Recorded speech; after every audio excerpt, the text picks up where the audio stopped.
Coming to you from the Ground Zero radio studio, this is the TeenTix Arts Podcast. You can call us TAP for short. We're all part of TeenTix programs which work to emphasize youth voices in the arts. I'm Isabelle Norjanov, a newsroom writer for the TeenTix blog. I'm Nancy Bush, a member of the New Guard, the TeenTix Arts Leadership Group. And I'm Lily Williamson, a teen editor, and we are this episode's hosts. In this episode, we'll talk about all the exciting events that are being featured this November. So, Isabelle, what's on tap today? Well, Nancy, today we're going to cover a variety of arts events, from virtual plays to filmed concerts to audio dramas. First off, we'd like to talk about the Teenie Awards. That's right, Isabelle. The 2020 Virtual Teenie Awards will be held on Saturday the 21st and Sunday the 22nd. You can sign up at teentix.org. Something new this year that I'm really excited about is the Community Day, which I think is going to do a really great job of formalizing the interpersonal interactions that we'd normally have in person at the Teenie Awards. In addition, this is the first time the Teenie Awards has gone entirely online, so I think it'll be super interesting to see how an online Teenie Awards plays out, especially in comparison to an in-person one. Yeah, and as Lily was talking about, you can be a part of the super cool workshops that will make up Community Day. So there will be 2 separate workshops, both on how to combine art and activism. And you should definitely sign up for those because they sound like they're going to be a ton of fun, very informative. And during the actual award ceremony, you can get introduced to arts organization in the Seattle area that you maybe haven't heard about before. The New Guard organized it, which the New Guard organizes most of the TeenTix events. Another event that I'm super excited for is Newcomer at Northwest Film Forum.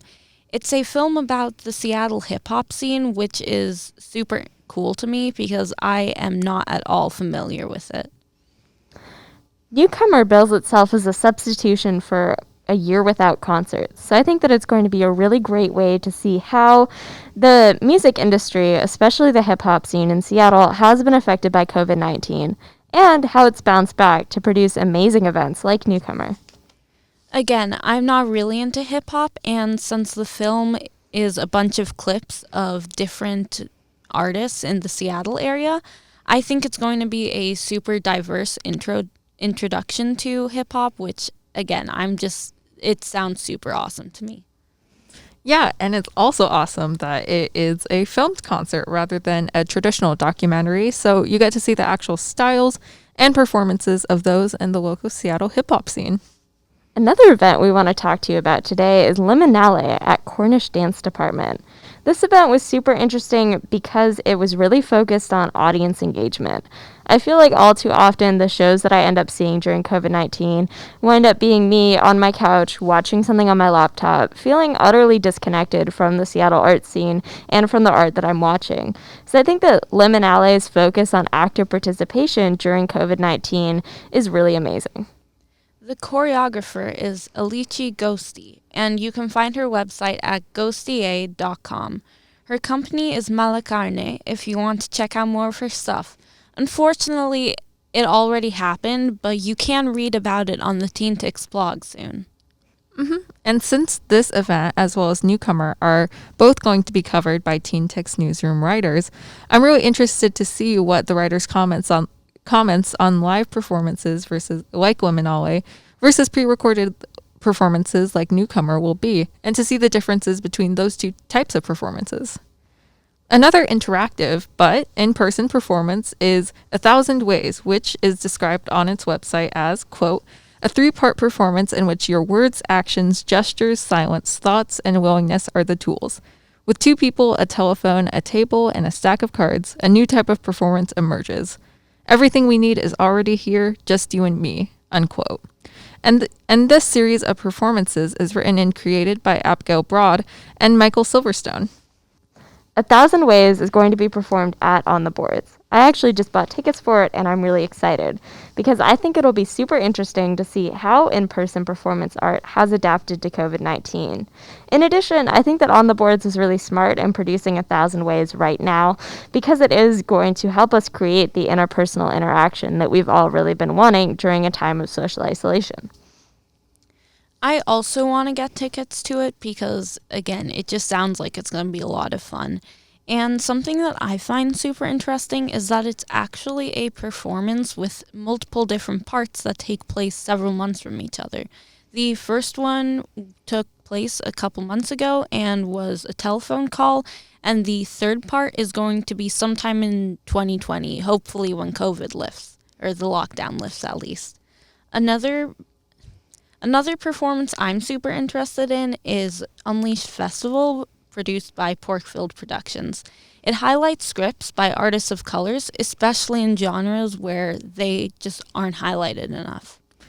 And like Nancy was talking about, the genres presented at the festival will be horror, science fiction, fantasy, and mythology. And I don't normally see a lot of theater that exists within these genres. And I really love to see more people of color, especially Asian Americans in horror and sci-fi, especially since these can have such great allegories towards race, racism, and relation to whiteness. And it seems like it's going to be a different take from something that's more slice of life. There is also historically a lot of racism in horror, sci-fi, and fantasy, which is unfortunate because I really enjoy these genres. So I think it's going to be super cool to see authors of color in these genres. And this is already occurring more and more in the film industry, so I'm just super excited to see it in theater. The specific play that we're going to be reviewing at Unleashed Festival is Mustard Seeds, which is directed by Valerie Curtis Newton and about the Underground Railroad. You can check that out on the TeenTix blog when it's posted. The final event we want to speak with you about today is It Can't Happen Here, which was streamed from Berkeley Rep via ACT Theater. This was actually an audio drama, which is kind of an old school form of art. Some might call it the podcast of the 1930s. And so I will certainly be really interested to see what our writers' thoughts are, whether it's more or less effective than a virtual play or a staged reading like the Porkfield Productions Festival. Since it's a political satire from 1935, I think that it's going to be super, weird, kind of disconcerting, and just interesting to see how it relates to 2020 and just our current political climate. I'm super curious to see how political satire plays to an audience, especially right now. And also, especially when during the past 4 years, you see a lot of political satire from stand-up comics to late-night television hosts. And this satire tends to be very narrow and focused on very, very current events. So I'm really interested to see how this broader form of satire will play out. And a review of It Can't Happen Here has already been posted on the TeenTix blog if you'd like to read more about it in depth. Thank you, Isabelle. These all sound like such amazing events this month. And thank you for tuning in to the TeenTix Arts podcast at Ground Zero Radio, where we listen to be heard. I'm Lily Williamson. I'm Isabelle Norjanov. And I'm Nancy Bush. The music in this episode is written by the Steve Griggs Ensemble, produced through the Jack Straw Artist Support Program. A big thank you to the Teen Programs Manager, Mariko Nagashima, and the Ground Zero Program Manager, Maso Yamada. You can find TeenTix on our blog at teentix.org/blog or on the TeenTix YouTube and SoundCloud channels. Join TeenTix again next month to find out what's on tap, and be sure to check out the Teenie Awards this weekend. Thank you so much for listening.